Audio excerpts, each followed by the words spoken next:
You ever look at an android and wonder, can you feel pain?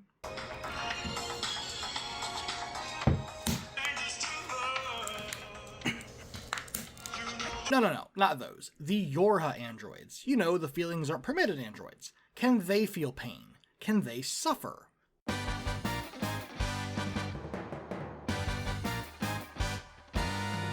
So, Nier Automata, a nearly 10-year-old game that has torn my heart in half in more ways than one.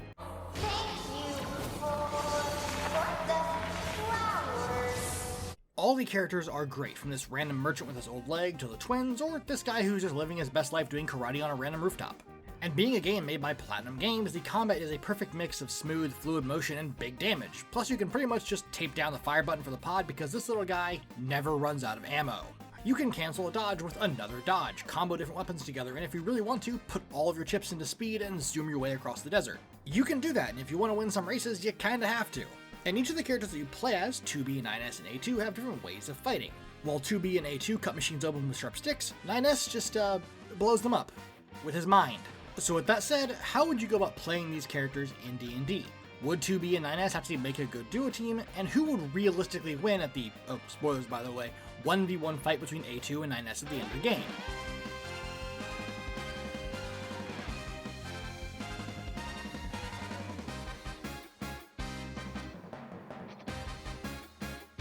Now before we get to literally anything else in this video, I'm going to get this out of the way for all the characters right now. 2B, 9S, and A2 are all going to be Warforged. Your androids are literally made for combat. They are specially built to kill machines, unlike the Resistance androids that are a lot more humanoid and have lower specs. They don't need to eat, breathe, or sleep, but they can eat if they want to.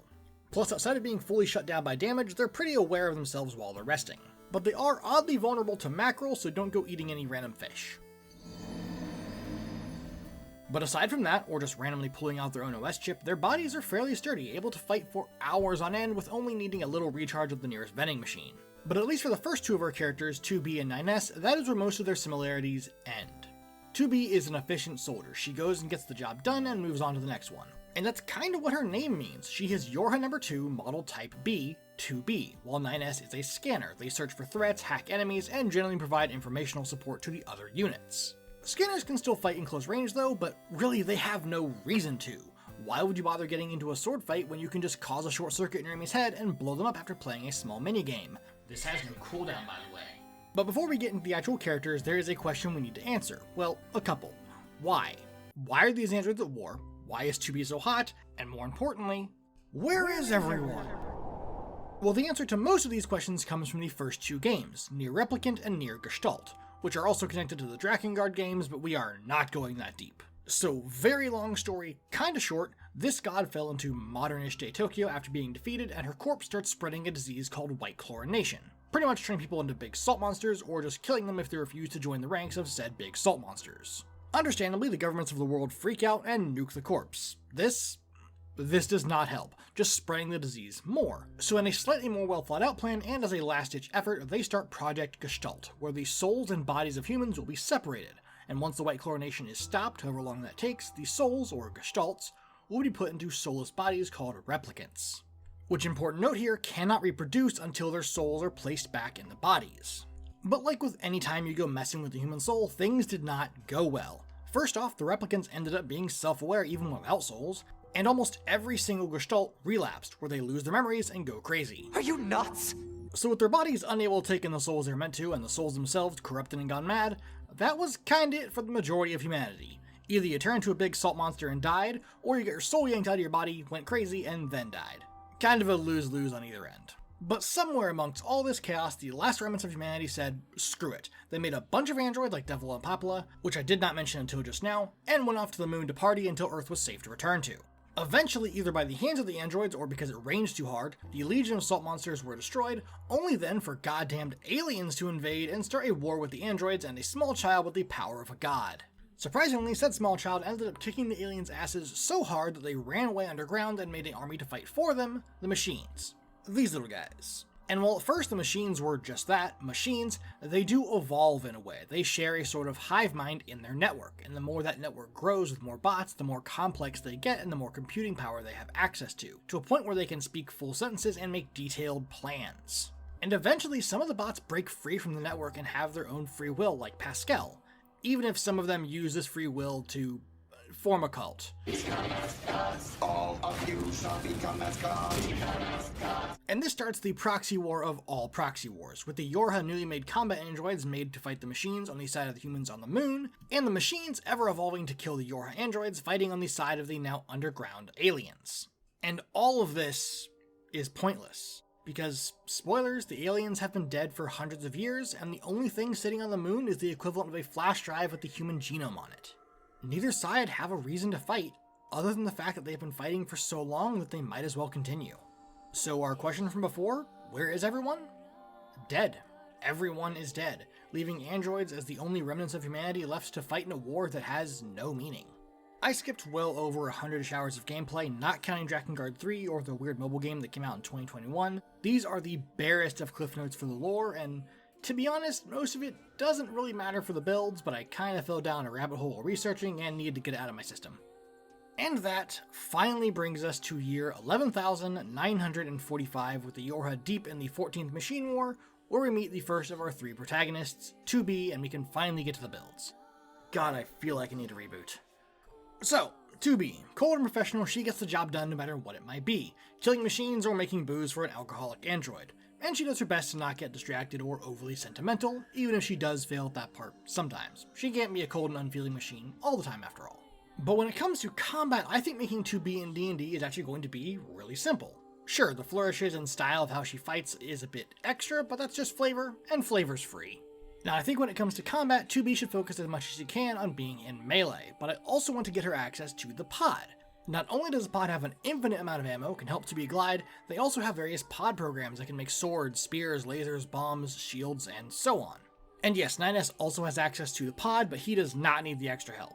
Anyways, throughout the game, we see 2B fighting an army's worth of machines with a ton of different weapons. Short swords, long swords, great swords, spears, and even fist weapons, all while doing acrobatics that normal humans can only dream of, in heels, while also weighing a healthy 320 pounds. So when the pod is helping her safely glide to the ground, they're doing a lot of work.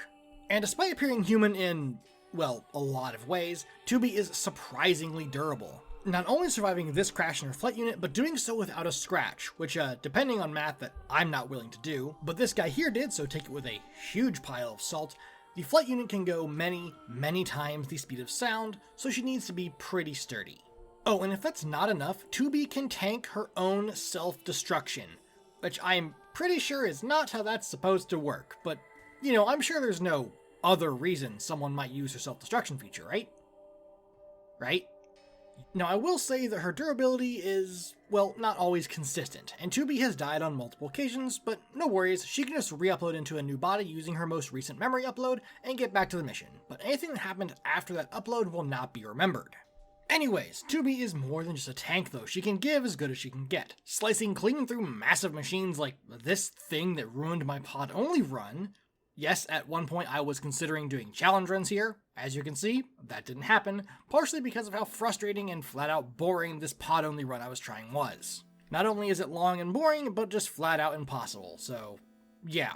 Back to her fighting though, 2B casually carries around 2 weapons in any combination of the ones I mentioned before, each one with their own special moves that flow into each other, and she can pair these with different ship setups for being even tankier, faster, doing more damage, auto-healing, making her crit more, and upping her pod damage. Which is really important for her because all the programs this little guy carries cover a lot of the things 2B doesn't have on her own, mainly ranged damage. Now there is obviously a lot I'm not covering here, specific mission details because those are well beyond my clearance, and the many, many different builds you can make with 2B because that's just the kind of game that Nier Automata is.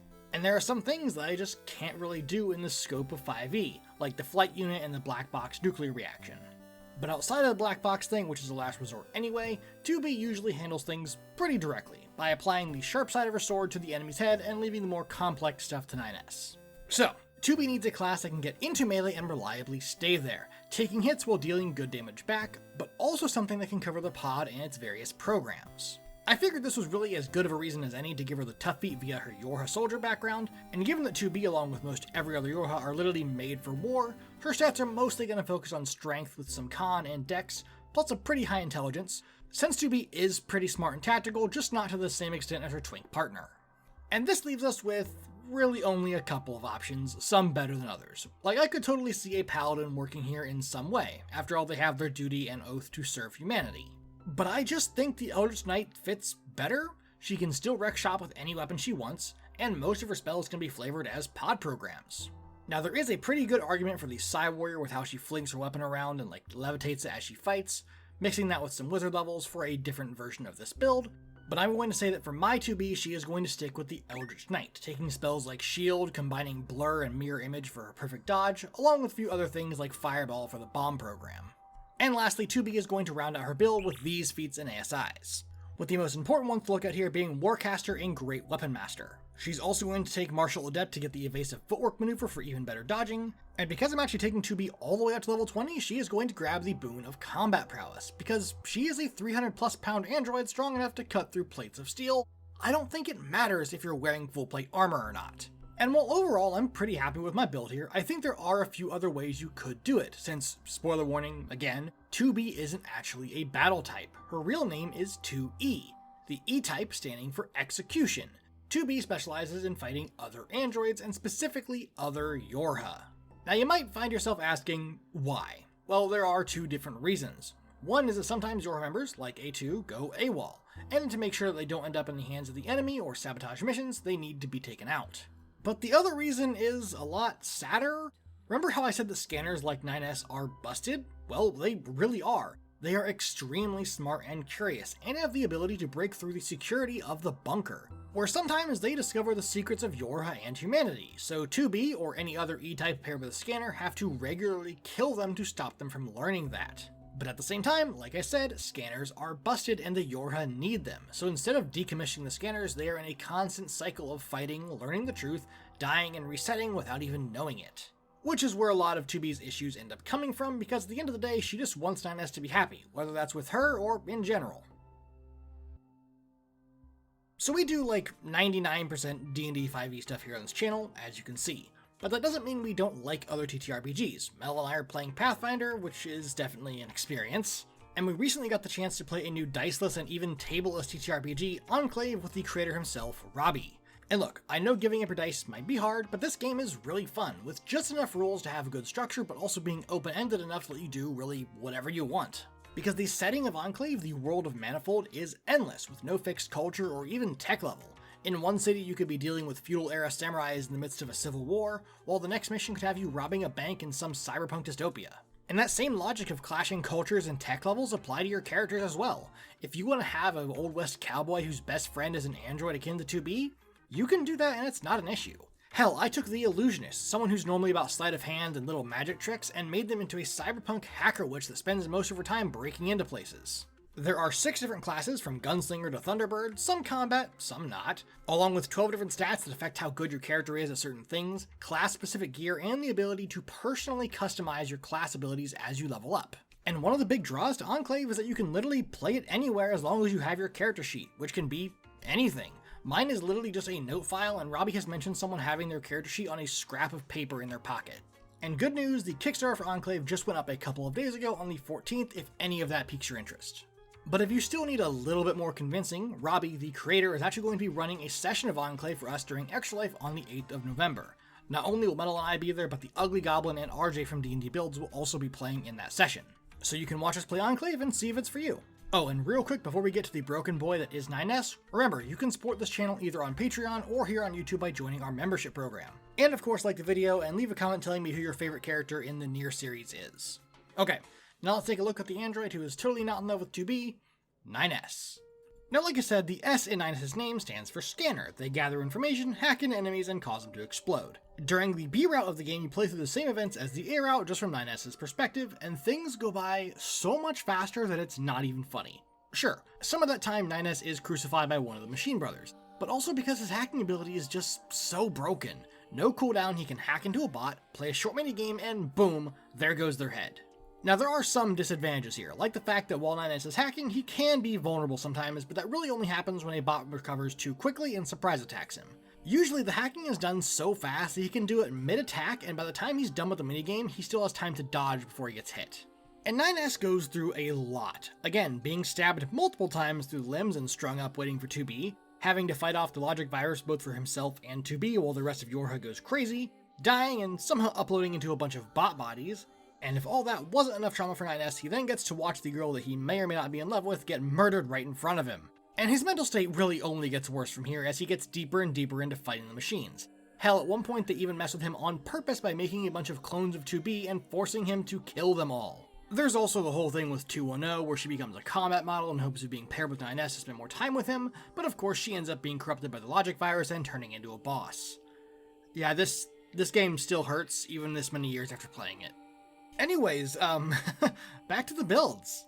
So, with 9S sharing a lot of things with 2B just being more focused on hacking than swordplay, I think it is only natural that they meet in the middle. While 2B is a fighter with some casting, I think for 9S he should be primarily a caster that can do some martial stuff. And with how 9S plays and how he's geared towards hacking and being smart, the Bladesong Wizard is what I think is going to fit him best, since the Bladesong Wizard can keep up with fighters at lower levels in just melee, but they're also still full casters and get their full spell lists, so 9S can get all the brain-melting spells he wants while still being able to get up close and personal to make good on his promised A2. I'll annihilate you with my own bare hands! Which, don't worry, will happen, but 9S is not going to get any more sane between the bottom and top of the tower. He's only going to get worse. Because during that time he discovers even more stuff about the machines, fights and kills a bunch of fake 2Bs, loses an arm, replaces said arm with a fake 2B's arm, and goes full revenge crazy. Also, I'm pretty sure A2 was just so tired of everything by this point that she didn't even bother explaining to 9S that 2B asked to be killed. Not that I think he would have listened anyway. But either way, 9S is surprisingly strong. The Bladesinger Wizard is a really good subclass that doesn't take away from his spells, letting him still use spells like Silvery Barbs, Counterspell, and Shield while still in melee. Or for hacking and pod programs, he can use spells like Sword Burst, Hold Monster, Chain Lightning, Power Word Pain, or just the full head exploding package and use Power Word Kill. Also, I'm not listing off all of his spells here. 9S is a wizard. Wizards get a ton of spells, so Goblin flash of spells here on screen. Please and thank you. And since Bladesong Wizards kind of need them, 9S' stats are going to mostly focus on intelligence and dexterity with a little bit of con since he did survive this huge fall, and the rest can really be moved around however you want, but I set them like this with him dumping strength. On top of that, 9S is going to grab a couple feats like Warcaster and Keen Mind, along with Metamagic Adept to max out his intelligence so he can blow up brains as efficiently as possible. After that, he's going to up his dex with his last ASI to get a little bit more AC. And given that the majority of his more impressive feats take place on the other side of a screen, having most of 9S' spells either be debuffing or countering other magic along with his psychic spells is the best way I found to mimic his hacking. Which, you know what, I think is fair. If you try to 1v1 a wizard with prep time in D&D, you're going to have a bad time, and if you try to 1v1 9S, you're going to have a bad time. But I think that's going to do it for 9S' build, which does mean we're on to our last member, and only one step away from answering the question I asked at the beginning of the video. So, A2, the android that killed 2B and takes her place during the last act of the game. And despite her being a pretty important character, we actually don't know a lot about her in detail. But here's what we do know. A2 is a traitor, a prototype model sent on a one-way mission that she wasn't aware was a one-way mission. She was forced to watch most of her comrades die horrible, horrible deaths and then fight their corpses. But despite every other member of A2's squad dying, including most of the resistance squad they joined up with, A2 still manages to finish the mission, leaving her and Anemone as the survivors. And while Anemone goes on to become the leader of the resistance, A2 becomes a fugitive after refusing to return to the bunker. But despite all this mess, A2's squad was seen as a success, and they were used as a basis for the new Yorha models like 2B. But A2, of course, wasn't dead. She was still on Earth killing machines, and from time to time working with the Resistance. And honestly, we don't get a ton of time with A2. Sure, she is a playable character for some time during the last act of the game, and she takes the place of 2B during that time, helping out with the Robot Village and even protecting them alongside with Pascal. And because she kind of takes the place of 2B, I wanted to mention a few things that are different between the two of them. Now, with A2 being a model that was used as a prototype for the new ones, they do share a lot, but A2 does have something that was removed from later models for causing system failure and excessive maintenance. This is A2's Berserk mode. She is able to overclock her systems and put extra strain on pretty much every single part of her body, letting her deal extra damage but also take extra damage because, well, she's putting extra strain on everything. And this was removed for pretty obvious reasons. Androids are expensive to make, so having them actively causing extra damage to themselves in already costly missions for a higher combat efficiency was not deemed worth it and the feature was scrapped. But obviously being an older model who's never returned to Yorha for repairs or upgrades, A2 still has this feature and she makes liberal use of it. Oh, and for the most part, until she becomes a playable character, A2 does not have a pod, so I'm not actually going to be getting that for her. It would kind of be hard to do given what I intend for her main class. Because with all the same basic abilities as 2B, plus her overclocked Berserk mode, I think A2 is 1 part fighter for 4 levels in the Battlemaster subclass, giving her goading attack for her taunt, and 3 parts Path of the Berserker Barbarian, because thank the gods, someone at Wizards of the Coast saw how rough the 2014 version had it, and made the new one so much more fun. Because not only did they take away the bullshit that was exhaustion, they gave it extra damage in place of that. In the way of 1d6 per rage bonus, which at 14 levels is going to be 3d6 every turn on top of 1d10 from Brutal Strike, and then she also takes the feats Great Weapon Master and Charger for even more damage. Combining this with a high strength and con score means that A2 could easily be matching, if not outdoing 2B damage-wise, as long as she's not doing 8 attacks in 1 round. Because just look at how much damage she's doing in 1 round. With a greatsword that is 2d6 per attack with a +4 from strength, a +3 from rage, and 3d6 from frenzy, 1d10 from brutal strike, 1d8 from charger, +6 for great weapon master, and then 2d8s for 2 maneuvers. Plus 2 more attacks for action surge means that A2 in 1 round is outputting 11d6 plus 1d10 plus 3d8 plus 52 damage for around 117 damage total with a +10 to hit and advantage. So to answer our question from before, who would realistically win in the 1v1 between 9S and A2? Well, using average HP rolls, 9S would have around 90 hit points, or using max rolls for everything, he would have about 126. On top of this, his AC would be between 18 and 23 if he's using shield, so A2 could realistically take him out in 1 round if all of her attacks hit. And at most, it would really only take a few rounds to whittle him down. So the real question is, can 9S bring A2's almost 200 hit points down to below 99 so that he can hit her with Power Word Kill? And since I really don't feel like running an entire combat scenario here, I think this comes down to how smart 9S can be. Unfortunately, he is fully drinking from the crazy juice at this point, so that's kind of up in the air. Not only would 9S have to deal around 100 damage in that 1 turn, he would then have to survive the follow-up turn with A2 beating his ass, and then hit her with Power Word Kill after. Now, I'm not saying it's impossible for 9S to win here, but just like in the game, it's leaning more towards A2 and 2B's memories coming out on top and kind of resetting 9S before things get too crazy. Why am I fighting the credits? Okay, so I hope you guys enjoyed the new format. I'm trying a couple of new things out, including not just dumping mechanics on you guys for several minutes at a time, so I hope you had fun. As always, you can get these sheets on Patreon for just $1, and remember, go check out Enclave and come join us during our 24-hour live stream on the 8th, where we will be playing Enclave live with the creator. And of course, thank you to everyone that is already on Patreon. You guys are great. But that's going to do it for today. I will see you all next time, and as always, have a wonderful day.